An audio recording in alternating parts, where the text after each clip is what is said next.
The revenue that it brings in for all those cities and counties would have just evaporated in smoke, and they would have backed down and said, okay, you don't have to do it. We'll do it another way. But they're too stupid to do that. They don't understand that the power in this country is the power of the people, and that they don't have to do anything that's outside the bounds of the Constitution. And the government can be held within the bounds, the restraints that the Constitution put upon it, that our founding fathers created so that the American people could never be enslaved. What is the they main... knew that nobody could come and invade this country and enslave the American people. The only way it could be done is from within if the American people allowed it to be done. What is the main goal of biometrics, retina scanning, thumb scanning? In my opinion, it is total loss of control of your destiny. If the IRS doesn't like you now, they'll just come take your house. If the IRS doesn't like you now, they'll just come and garnish your paycheck. But in the future, if they don't like you, they'll shut your card off. Well, let me give you a vision of the future. There will be no money. There won't be any driver's licenses. There won't be any insurance cards or anything like that. Everybody will have an account on a computer. Everybody will have a computer chip implant somewhere on their body that will access the computer. Everybody, when they go to work, will get so many credits for that work, and they can go out and wave their little computer chip in their hand or whatever it is under a scanner at the supermarket and buy whatever they've got credits to buy.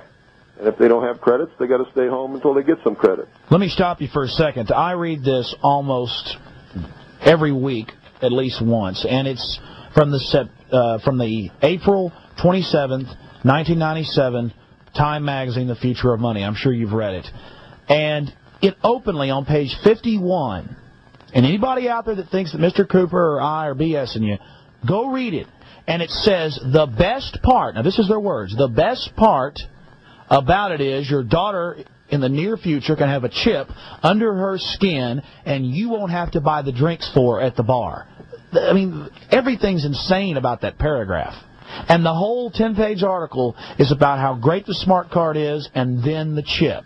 And as we know, Time magazine is a filthy, elitist propaganda rag. So I can't see how anybody would deny this. But I guess most people only see it as a convenience. What's insane about it is that the American people think that that would be convenient or that that would be good for them. It is the ultimate in-run goal to enslave the populace and to steal what's left that's not already stolen by the elite who are engineering and machinizing all of this stuff to make it come about. Now, the goal of a debt-based economy is not to get caught stealing, and that's what they're doing, stealing the wealth and the substance and the nation right out from under us, and that's the only end result that can come out of a debt-based economy. And the only way that they can't get caught is if the people allow them to go to a cashless system. Then they can never get caught. But if they don't go to a cashless system, eventually the economy will collapse and they're going to get caught.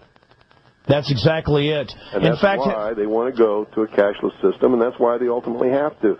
Anybody understands how this economy works and what the end result of a debt-based economy where the interest is never created or printed, and the way that it works. It's a fiat Ponzi scheme. That it's got to collapse, or they have to go to a totally cashless system in order that they don't get caught and are able to perpetuate the theft. So what you're saying is that we have a fiat Ponzi scheme, con game government monetary system based on fractional reserve banking, and that the money machines are printing out of control. I talked to Congressman Ron Paul just a few weeks ago, and he said, yes, the Federal Reserve is printing 10% more money into the supply every 6 to 8 months. So this is creating this false prosperity, and the public just loves it. But meanwhile, they're just coaxing us in to this cashless society so the fairy tale can continue. That's exactly right. Let's go back, and I really appreciate And the only way to keep it going until they do that is to keep creating more money, which creates more inflation, which devalues the value of what everybody is earning and making, and that's why everybody feels more and more strain every year and keeps sucking more and more out of the system through the bogus Internal Revenue Service income tax system so that they can keep from getting caught as long as possible. Oh, but that's been reformed. It got reformed last week. Didn't you hear? Bullshit. Oh, boy. Anybody that believes that is not playing with a full... In fact, they're not even playing with a deck of cards. They're playing with matchsticks. Well, I'll never forget... President Clinton got up there on TV 6-8 months ago, or I guess a year ago now, and drew that big zero on a white piece of paper. And then I had people coming up to me on the street saying, Mr. Jones, have you heard the budget's balanced, the deficit's fixed? That simple thing, it's like they're 3-year-olds. Well, they are 3-year-olds. That's their mentality. The average American has never had an original thought in his entire life, or her entire life. And if they're not told what to think, they cannot think. And that's the truth. Clinton didn't do anything except eliminate the deficit. You know how you eliminate the deficit? You either don't spend as much so that you stay within the bounds allotted by Congress, or you have Congress pass more allotments so that you can spend more than what you need to spend. Yeah, did not pay off the national debt, did not balance the budget. Well, yes, if I could give myself endless pay raises, I could go out and buy skyscrapers and 1,000 Cadillacs and 100 Mercedes, long as I just... still not have a deficit. A deficit is when you spend more than what you've been given. Exactly. That's a deficit. So when he says we got a zero deficit, that means absolutely nothing except Congress is allotting more money for the government to spend because the government is not spending less. They're spending more than they ever have had. They are spending more, and they're using this to beef up the police state. It's obvious to anybody that honestly looks at it. Back to what's happening with you. Now, I have run documentaries that you've been involved with many times here on television in Austin, and like Reichstag 95 and others. And those are, people said that those are the most educational and that they do enjoy them. But talk a little bit about how you were at the top of Bill Clinton's FBI list. Well, ever since 1988, when I began telling the world, not just the American people, but the world, about Majesty 12, which is the plan to enslave the human race in a world totalitarian socialist government, the merger of the military of the United States and what used to be known as the old Soviet Union under NATO, which is occurring now, to create the world police force.